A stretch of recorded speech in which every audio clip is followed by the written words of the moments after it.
¿Cuáles son los dos personajes que se te vienen a la mente? No sabemos si es una ballena, pero sí el pez. Muy bien. Lo que se nos viene a la mente, hay dos personajes, que es Jonás y el pez. Hermanos, el pobre pez ha quedado como el personaje más malo de la historia. El pobre pez, lamentablemente, ha quedado como un símbolo de castigo. Hermanos, uno de los elementos más discutidos en esta historia es el pez. Se discute si el pez existe o no existe. Por supuesto que existió, porque así lo interpreta Jesús. Pero lo que vamos a contrarrestar el día de hoy es la mala imagen que ha dejado el pobre pez en la historia. Y que ha materializado el castigo, ha simbolizado el juicio de Dios, y el pez es ese castigo en las escuelas dominicales de los niños. Cuando se enseña la historia, en la predicación anterior notamos que el pez, en lugar de ser un castigo, es utilizado por Dios como un rescate para que Jonás no muriera en la tormenta. El versículo 14 del capítulo 1, vimos que los marineros estaban seguros de que Jonás iba a morir.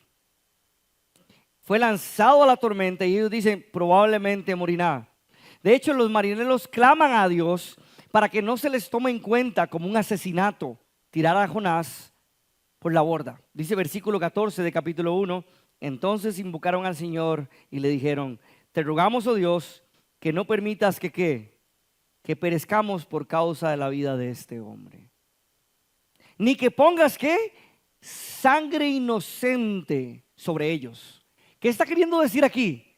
Está queriendo decir, si lo tiramos y muere Dios, que a nosotros no se nos castigue por esa muerte.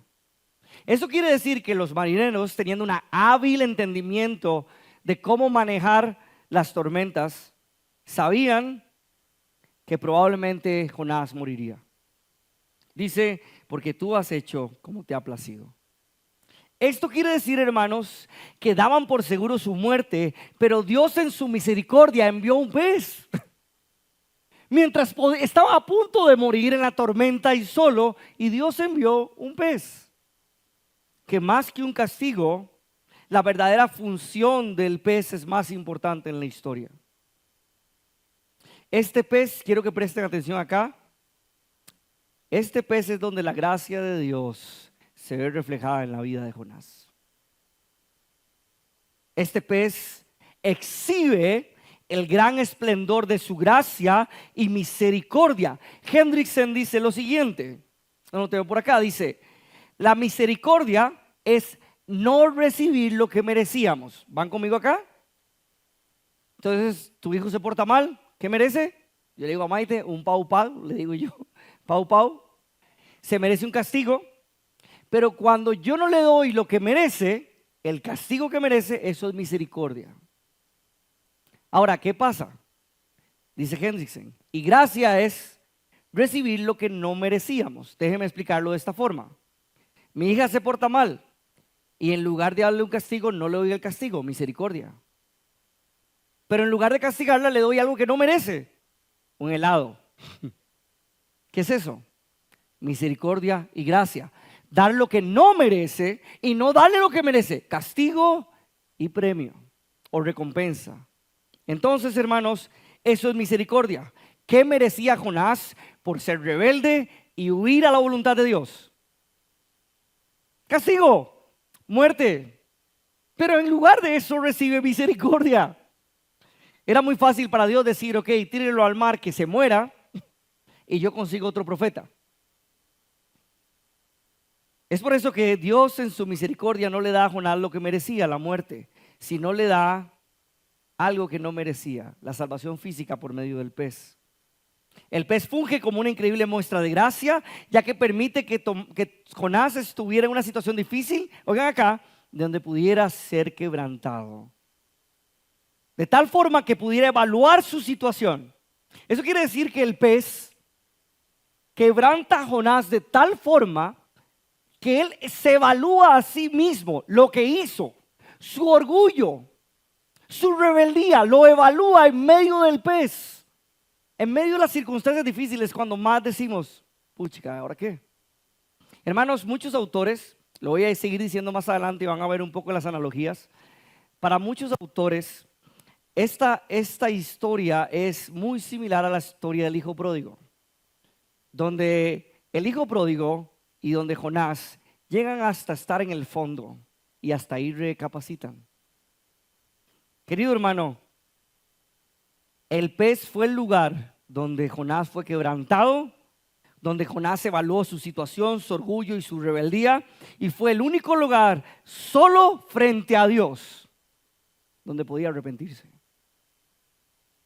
Y en medio de este quebranto, Jonás está tan mal dentro del pez que nuestra versión en español del capítulo 2 dice: y entonces oró Jonás al Señor. ¿Desde dónde? Desde el vientre del pez. Wow. Desde el vientre del pez, Jonás experimenta una verdadera transformación. La soledad, la desesperación y la angustia. Presten atención acá. La soledad, la desesperación y la angustia fueron el fuego que fundirá el orgullo del alma de Jonás. Y en medio de esta humillación clamaría al Señor con una oración que, si lo logran ver en sus Biblias, más que una oración, es un canto interno del corazón.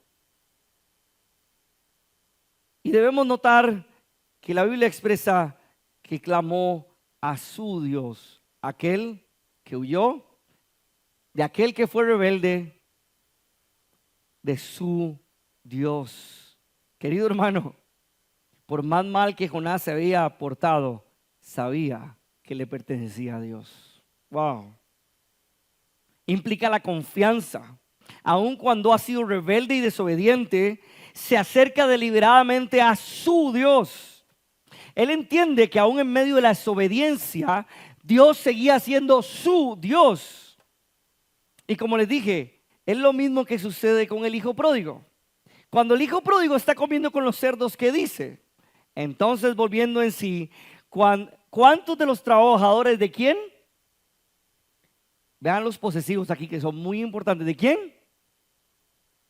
Legalmente ya no era su papá, porque toda la herencia se le había dado a él. Legalmente no tenía por qué decir mi papá, mi padre, pero era mi padre. Lo que quiero mostrarles con eso es que en medio del pecado, uno clama a la relación que hay entre Dios y nosotros por quién es Él, no por quién soy yo. Eso quiere decir que cuando yo perdono a mi hija, no la perdono porque ya mágicamente se portó bien. No, la perdono porque es mi hija. Porque hay una relación fuerte. A eso apelamos como pecadores. Apelamos a que Él ha dicho que nos ama, no a mi amor, porque mi amor no es tan grande. Cuando pedimos perdón, apelamos a quién es Él. Al igual que Jonás, el hijo pródigo entiende que la relación que realmente existe con su Dios y su Padre es inquebrantable. Por más mal que se haya portado, al final puede acudir a su Padre porque es su Padre, simple y sencillamente. Porque su Padre no lo ve según su potencial, según sus cualidades, lo ve según amor en Cristo. Querido hermano, nuestra relación con Dios se basa exclusivamente en quién es Él, no en quién soy yo. Vayan conmigo acá. Nuestra relación con Él se basa exclusivamente en quién es Él, no en quién soy yo. Porque si se trata en quién soy yo, hoy me porto bien, hoy me alejo de Dios, hoy necesito disciplina, mañana estoy bien, así no funciona. Querido hermano, nuestra relación con Dios, y tú tienes que estar seguro que tu relación con Él existe si eres creyente, porque Él ha dicho que existe, nada más.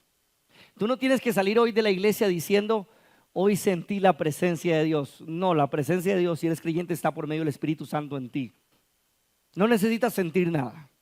Y los momentos, en mi caso, cuando más triste estoy y no siento nada, lo que digo es: Dios, ánclame a tus promesas, que crea que son ciertas aún en medio del sufrimiento. Porque no depende de nuestro desempeño. Mi relación con Dios no depende de mí, depende de quién es Él y quién es nuestro Padre. Cuando clamamos a quién es Él, provee confianza a nosotros. Si no fuera porque conocemos el amor de Dios, tendríamos miedo de volver. ¿Cuántos de ustedes no levanten la mano, pero cuántos hemos tenido un padre, un tío, alguien muy enojón?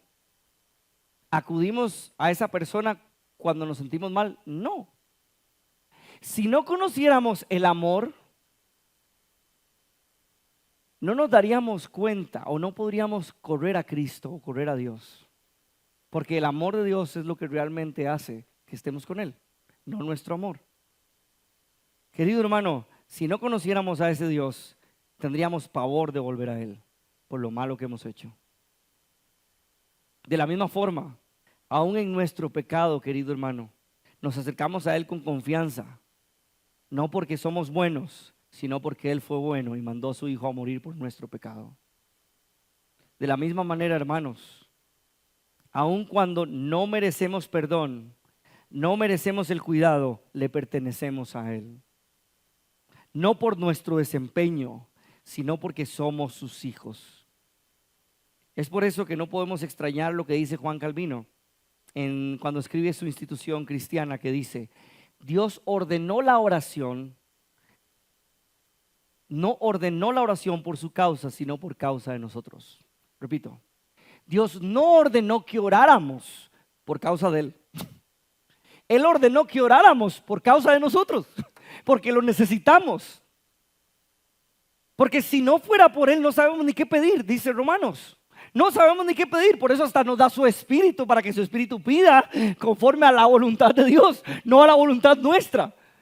Porque somos tan egoístas, somos tan pecadores, que al pedir, pedimos para nuestro beneficio. Es por eso que Él pone su espíritu en nosotros, para poder pedir conforme a su voluntad. Dios no ordenó que oráramos por causa de Él, y Dios no espera que le movamos el brazo mientras oramos. Dios espera que tu corazón te has transformado mientras oras y que inicies la oración. Sea tu voluntad, sea tu reino. Danos el pan diario. Ahora sí, pide lo que quieras. Y ahí pedirás basado en su reino, en su voluntad. Wow. Querido hermano, la oración provee una relación íntima con Dios. No desprecies la oración. No desprecies orar. Y entiende cuando ores por la comida, ¿qué estás haciendo? Porque a veces hablamos y no, yo oro cuando como. ¿Estás orando o estás haciendo un ritual que te enseñaron en tu casa? Agradece que esos alimentos están ahí por pura gracia de Dios. Querido hermano, esta confianza inicia la oración de Jonás. Y me encanta, porque esta es una oración catalogada por muchos comentaristas como un canto lleno de Biblia. Eso quiere decir que muchos salmos del Antiguo Testamento están reflejados en el canto de Jonás. Hay un libro que se llama Orando la Biblia.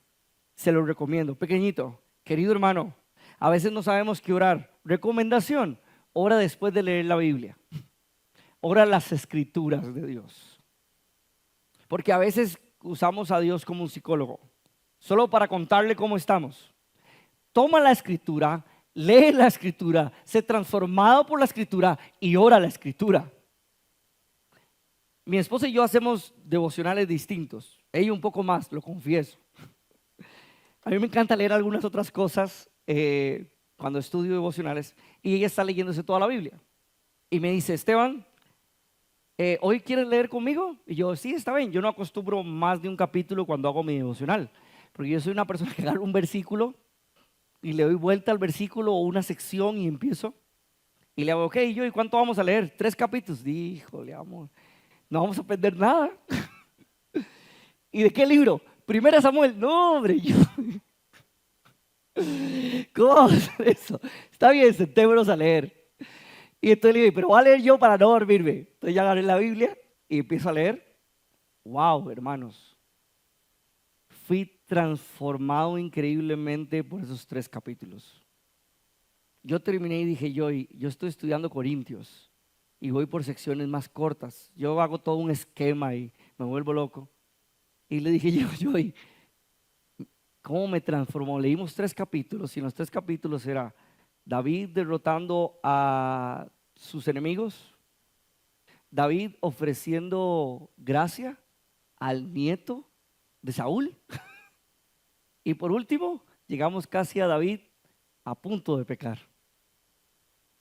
Yo le dije: ese es Cristo. Yo soy el nieto de Saúl. Wow, yo me quedé impactado. Dije, yo lloré por mí. Soy ese nieto de Saúl que tenía que huir del rey. Soy ese nieto de Saúl lisiado que no puede llegar a la mesa del rey. Pero el rey me toma, me trae y me dice, no importa, te amo y ahora todo lo nuestro será tuyo. Wow. Querido hermano, ora la Biblia, lee la Biblia. Después de ese devocional, oramos y mi oración fue los 3 capítulos. No pude orar otra cosa, tenía que pedir otras cosas y terminé, dije, quiero orar estos 3 capítulos. Y terminé orando al Señor para que me enseñara la gracia que David mostró con el nieto. Querido hermano, déjame decirte que esto es lo que hace Jonás. Toma los salmos y expresa sus emociones con los salmos.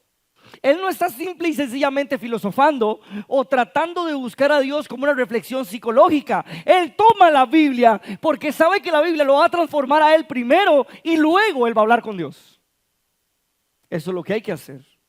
Querido hermano, es por eso que vamos a ver esta poesía hebrea llena de sentimientos y frustraciones, pero que hablan a través de la Biblia. Recordemos que la literatura poética hebrea no contiene una rima ni métrica, sino una prosa y paralelismos que son muy comunes. Podemos concluir que el versículo 2 al 9 vamos a encontrar un paralelismo escalonado. Aquí estaba la oración. ¿A qué me refiero un paralelismo escalonado? Vamos a ir viendo esto así, como si fuera una escalera. Y lo que vamos a ver es que del versículo 2 al versículo 9, presten atención acá, lo que va a suceder es que la temática va a ir progresando con más información. ¿Van conmigo acá? Esto es importante. Del versículo 2 al versículo 9, esto es paralelismo escalonado, que va a ir progresando más información, más información, más información, hasta llegar al clímax de esa información, que es cuando Jonás dice, la salvación es del Señor. Entonces, iniciemos con versículo 2. Y dijo Jonás, en mi angustia clamé, y él me respondió, y del seno del Seol pedí auxilio, y tú escuchaste mi voz. Perdón que tenga que ir con esto, pero esto es importante. Aquí hay otro paralelismo, es paralelismo sinónimo. ¿Qué quiere decir? Que narra lo mismo en estas 2 partes del versículo. ¿Van conmigo acá? ¿Qué representa primero? ¿Mi qué? ¿Mi qué? Muy bien, vayan conmigo, representa su situación. Quiero que vayan viendo lo que estoy haciendo, porque esto es lo que hace el paralelismo. Representa primero su situación. Y luego, ¿qué es lo que hace en base a su situación? ¿Qué dice? Luego él clama. Cambiar de color acá. Eso es lo que hace o la respuesta de su situación. ¿Y cómo responde Dios? Y él me respondió. Ahora, lo que está haciendo en la otra parte del versículo es haciendo exactamente lo mismo, pero dando un poco más de riqueza emocional. En mi angustia estaba desde el Seol. ¿Van conmigo en esto? Y clamó. Lo que enseña acá es que él pidió auxilio. ¿Ven que es exactamente lo mismo? Su situación es angustia y dentro de un lugar aprisionado. Y lo que él hace es clamar y pide auxilio. Y luego él responde y escucha su voz. Esto es muy importante. Tenemos su situación, lo que él hace y lo que hace el Señor. Hermanos, la palabra angustia es un término enfocado en hebreo de dolor emocional provocado por una situación. ¿Cuántos de ustedes han estado en una situación tan terrible, pero tan terrible, que no saben ni qué decir? ¿Y qué es lo que provoca? Llanto, tristeza, depresión. Eso es lo que está queriendo decir. Es un dolor interno tan fuerte, dice un autor, es una aflicción desmesurada que enfrenta Jonás. Imagínate el momento de más tristeza que has pasado, de más dolor que has pasado. Eso es lo que está expresando Jonás. Luego dice desde el vientre del Seol. Me encanta, porque lo que está diciendo acá es que lo utiliza para simbolizar una tumba sin escapatoria. Imagínate que en este momento estuvieras 3 metros bajo tierra en una tumba. ¿Cómo te sentirías? Presta atención. De verdad, imagina esto. Estás 3 metros bajo tierra. Abre los ojos y estás enterrado. ¿Cómo te sentirías? Si algunos de nosotros no podemos ir ni siquiera en la parte de atrás del carro, ¿cómo se llama? En la cajuela. Eso es lo que expresa Jonás. Estoy tan mal, me siento sin escapatoria y me siento muy mal, Dios. A ti clamo en este momento. A ti clamo, estoy sin escapatoria, hay oscuridad, no sé qué va a pasar. A ti clamo y la confianza es que me escucharás. Por más mal que haya sido, me escucharás. Wow. Querido hermano, el hijo pródigo huyó del padre. Jonás huyó de Dios. El hijo pródigo pasó de estar en una posición de privilegio a perderlo todo. Jonás pasó de ser el profeta de Dios, respetado y luego tirado en la tormenta y llegado al fondo. Por último, el hijo pródigo terminó tocando fondo, sin poder alimentarse, solo comiéndolo de los cerdos. Y Jonás terminó en una tumba del vientre del pez. Wow. Estas dos historias nos indican que nuestro orgullo, oigan acá, debe pasar por progresiones de eventos desastrosos para ser quebrantado. Los que estuvieron en los grupos Conexión, no sé si iniciaron así. Mi grupo a veces, perdón los de la Juela, que a veces soy un poquito duro, pero les dije a los de la Juela antes de empezar, tenemos que partir de un hecho. Cuando leemos esto, tenemos que partir del hecho que todos somos orgullosos. Partimos del hecho que todos luchamos con lo mismo. Y ahora leamos la Biblia, Filipenses capítulo 2. Perdón, por eso va a enseñar Sergio el otro mes. Pero tenemos que partir del hecho que el orgullo no son eventos aislados. Presten atención a esto. Estos eventos lo que hacen solo es sacar lo que hay en el corazón.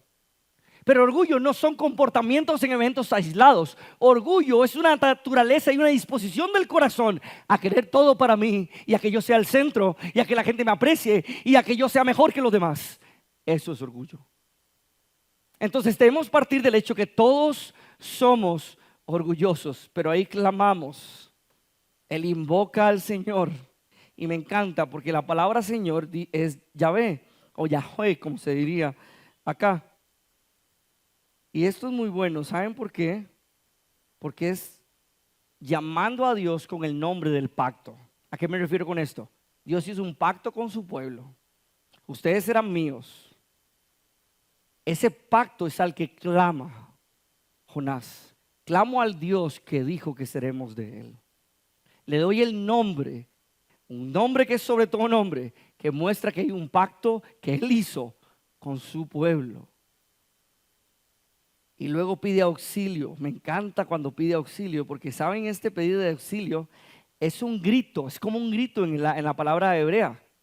Es un grito y es como cuando Job dice esto. Perdón que sea tanto, pero me gusta ponerle emoción a esto porque es literatura poética. Dice, he aquí, ¿se acuerdan cómo estaba Job?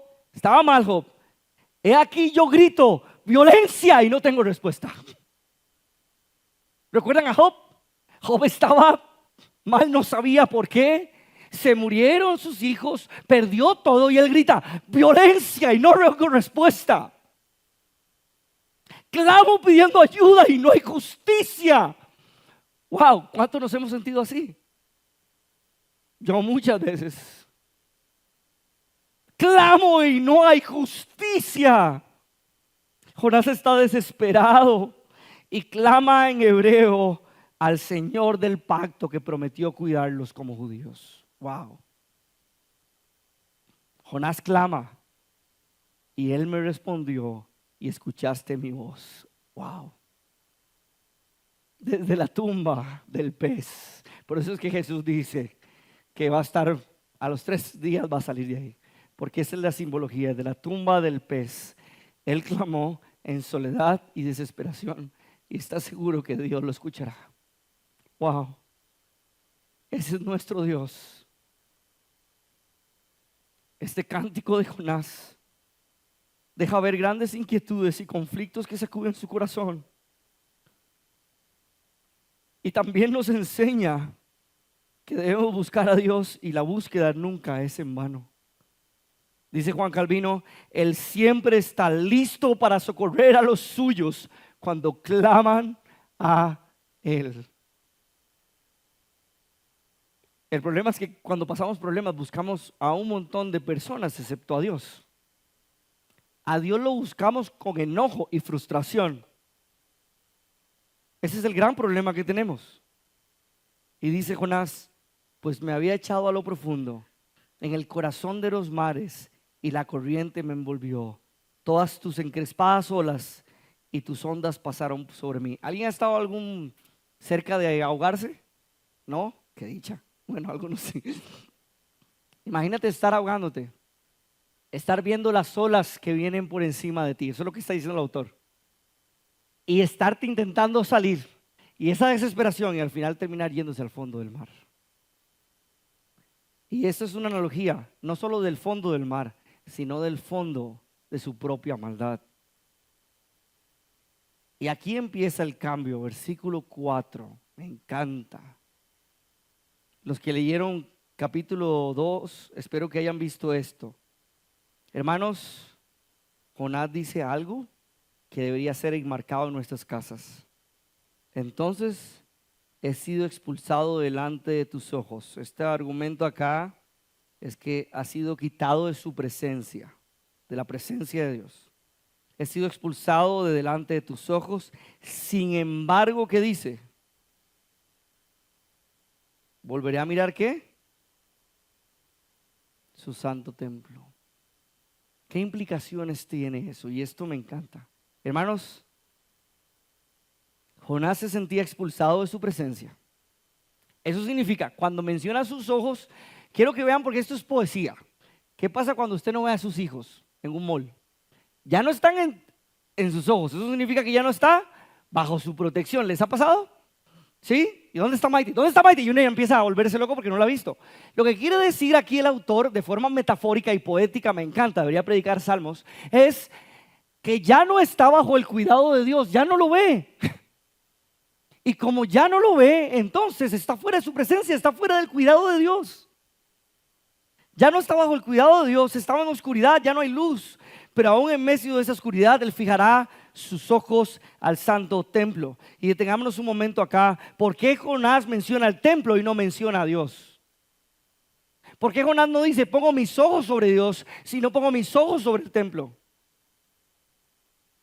Porque Jonás no se está enfocando en el edificio, sino que el templo representa para los judíos, y más aún para un judío nacionalista tan férreo como Jonás, como lo dice Juan Calvino, representa la misma presencia de Dios. Y lo que está haciendo es que Jonás está mirando con los ojos de la fe. Wow. Está mirando con los ojos de la fe. Hermanos, el templo era el mayor símbolo de relación entre Dios y su pueblo. Y metafóricamente está diciendo, no estoy en tu presencia, pero miraré al símbolo de tu presencia en nosotros como pueblo. No estoy en su presencia, pero volveré a hacer sacrificios para ser perdonado por estos pecados que estoy cometiendo hoy. Eso está haciendo Jonás. El templo era el mayor símbolo de relación entre Dios y su pueblo. En el templo permitía la existencia de una unión con Dios y su pueblo. El templo implicaba el cuidado de Dios sobre su pueblo. El templo implicaba la presencia misma de Dios. Ellos hacían sacrificios para ser perdonados en el templo. El templo recordaba el perdón, la misericordia y la gracia se manifestaba en el templo. Querido hermano, este símbolo muestra que aunque Jonás se sintiera expulsado de la presencia de Dios, fijaría su mente al símbolo de perdón y relación de pacto. Fijaría su mente al amor y la misericordia de Dios. Fijaría su mente en que el que dijo que lo cuidaría, ahí estará cuidándolo. Y tomará sacrificios. Y aunque está al largo del templo, será perdonado por su propia maldad. Confía en el perdón pleno de Dios. Querido hermano, Él sabe que Dios no quebrantará su pacto y que lo que sostiene su pacto es Él, no el hombre. Dice, me rodearon las aguas hasta el alma, el gran abismo me envolvió, las algas se enredaron en mi cabeza y descendí hacia las raíces de los montes. La tierra con cerrojos me ponía cerco para siempre, pero tú sacaste de la fosa mi vida, Señor Dios mío. Hermanos, quiero que vean progresivamente, Jonás muestra lo terrible que es descender a lo profundo de su propio orgullo. Lo terrible que es descender a su propia maldad. Lo terrible que es descender a ser Él y solo Él y únicamente Él sin Dios. Querido hermano, la palabra fosa significa calabozo o tumba. Solo Dios podría sacarlo de la tumba. Versículo 7. Cuando en mí desfallecía mi alma, del Señor me acordé y mi oración llegó hasta ti. ¿Nuevo hasta dónde? Bien, vean que nuevamente no es un tema que se inventó el pastor. Nuevamente él está poniendo el templo como ese punto principal. Querido hermano, llegó a su santo templo. De nuevo la figura del templo. Y del 8 al 9 dice, los que confían en vanos ídolos, su propia misericordia abandonan. Mas yo con voz de acción de gracias te ofreceré sacrificios. ¿A dónde? En el templo. Lo que prometí pagaré. La salvación es del Señor, no es mía. Querido hermano, lamentablemente nuestro instinto es huir pavorosamente del pez. Tú y yo vamos a huir de las situaciones difíciles constantemente. Querido hermano, la Biblia nos enseña que el pez y la tormenta nos colocan en una posición de humildad frente a Dios, para que en la tumba seamos transformados. Eso quiere decir que todos necesitamos del pez para someter nuestro orgullo a Dios y quedemos completamente desarmados. Querido hermano, las situaciones difíciles no son en vano. Las situaciones difíciles son importantes. Necesitamos del pez, necesitamos de la tormenta. Hermanos, necesitamos sufrir para aprender sobre el sufrimiento. Querido hermano, necesitamos aprender a ser humildes y someternos a Dios. La tumba de Jonás no era ni siquiera el pez. La tumba de Jonás era su propio orgullo humano que lo hacía rebelde ante Dios. Al igual que Adán y Eva, el orgullo condicionó creerle a Dios y seguir la voluntad de Dios. La salvación de Jonás no era que Dios lo sacara del pez. La salvación de Jonás era ser liberado de él mismo y su propio orgullo. Solo el pez lo podría hacer. La salvación de Jonás era ser liberado del propio yo, del ego, de ídolos raciales y de ídolos religiosos. Cuando Jonás fue despojado de todo, fue cuando Dios propicia la verdadera salvación. Los ídolos del orgullo, de la independencia, de la autocomplacencia estaban desbaratados en el vientre del pez. Hermanos, muchas veces tenemos ídolos, no como ellos, pero sí tenemos ídolos como posición, como dinero, ídolos de poder, nuestra profesión, nuestros deseos. Todo eso es lo que va a destruir nuestra barca y tenemos que dejar eso. Querido hermano, hasta que llegue el sufrimiento a nuestra vida y nos encarcelan sin escapatoria, realmente veremos si Dios es el centro de nuestra vida o no. El sufrimiento es necesario para la transformación de nuestra vida. Tim Keller lo dice tan hermoso, dice, cuando todo se derrumba, cuando todos tus planes y recursos se han desbaratado y agotado, es que finalmente estás abierto a aprender cómo depender completamente de Dios. Repito, querido hermano, hasta que realmente no tenemos nada, nos daremos cuenta que tanto realmente dependemos de Dios. Repito, cuando todo se derrumba, cuando tus planes caen, cuando tus recursos se han desbaratado y agotado, es que finalmente estás abierto a aprender. Me encanta la palabra, a aprender, ni siquiera a hacerlo, a aprender a depender de Dios.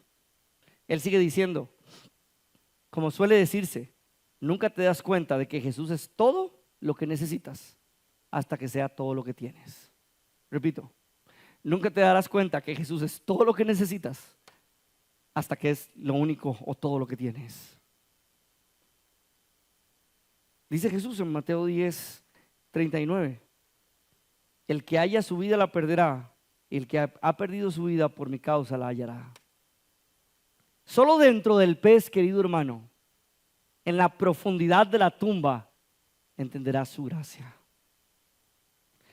Dice también Timothy Keller, el lugar usual, oigan esto, el lugar usual para aprender los mayores secretos de la gracia está en el fondo, no arriba. Repito, el lugar usual para aprender los mayores secretos de la gracia está en el fondo, no está arriba. Ahí realmente aprenderás. J.I. Packer, citado por Timothy Keller, dice que la historia de Jonás refleja tres cosas. Apunta esto. Si te olvidó todo lo que he dicho, apunta esto. La historia de Jonás en el pez refleja tres cosas. Bancarrota moral. No puedes reformar tu alma sin él. Es imposible que por más bueno que seas, Él no te aplaudirá porque vas a entrar al cielo. No, estamos todos en bancarrota moral. Por más de buen comportamiento que tengamos, no depende de nosotros. 2, impotencia espiritual. No podremos salvarnos. Eso muestra el pez. No podemos salir de ahí a menos que Él lo haga. Y por último, la maravillosa gracia de Él. Que si nos damos cuenta que no podemos moralmente, que espiritualmente tampoco podemos, ahí es cuando celebrará su gracia. Porque si saliste fue porque Él quiso. Querido hermano, Abraham no estaba listo para ser el padre de la fe hasta que ofreció a su hijo. Y ese fue su gran pez. José no podría haber sido el segundo a cargo de liderar a Egipto si no hubiera experimentado el abandono en la cárcel y hubiera perdonado a sus hermanos. Ese fue su gran pez. Jesús disgustó el dolor y el sufrimiento, experimentó la muerte y ese fue su gran pez. Pero a diferencia de todos estos del Antiguo Testamento, Él venció al pez para que tú y yo tengamos esperanza, para que tú y yo sepamos que el pez no es nuestra última instancia, para que tú y yo sepamos que el pez es para ser más como Él, porque el mismo mal se sujeta a Él. Querido hermano, ¿cuál crees que es tu gran pez el día de hoy? Problemas familiares, falta de oportunidades laborales o ministeriales, una enfermedad, tu esposa o tu esposo, tu gran pez. ¿Sabes qué? Sigue el ejemplo de Jonás. Clama y mira al templo. El templo y el sistema sacrificial establecieron 3 verdades de la gracia. El templo te enseña 3 verdades de la gracia. 1, somos pecadores. 2, no podemos salvarnos. Y 3, podemos ser solo salvos a través de medidas extremas y costosas. ¿Quién hizo esto? Jesús en la cruz. Mira al verdadero templo.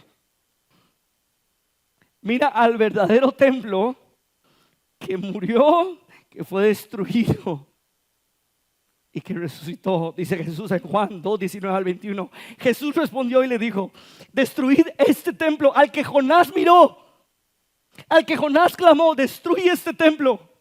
Lo que representa la presencia de Dios, la misericordia, el perdón. Dice Jesús: destruye este templo y en 3 días lo levantaré, pero perfecto. Y entonces los judíos dijeron: en 46 años fue edificado este templo y tú lo levantarás en 6 días. En 3 días.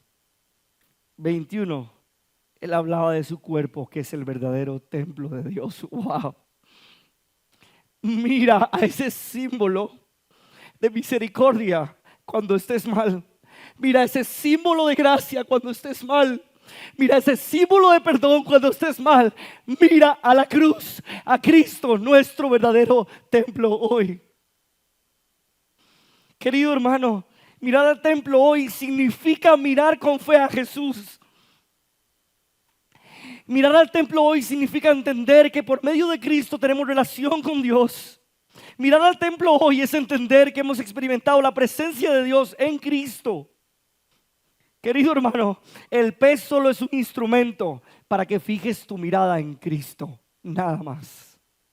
Tus circunstancias difíciles es solo un instrumento para que fijes tus ojos en el verdadero templo. Cristo es el último y perfecto sacrificio donde obtenemos gracia y perdón. Ya el sacrificio fue puesto en Él, la ira de Dios fue puesto en Él, y ahora fijemos nuestros ojos en Cristo con fe y digamos como Jonás: la salvación es del Señor, y en medio de mi maldad clamaré a Él y Él me responderá. Y es en ese momento cuando Él dirá: el Señor dio orden al pez y vomitó a Jonás en tierra firme. Wow. Querido hermano, clama a Él en humildad. Fija tus ojos en la presencia, en el verdadero templo de Dios. Clama a Él por perdón y gracia y Él responderá. Y pide perdón de nuestro orgullo, de nuestra rebeldía y de huir de su voluntad. Pongámonos de pie para orar.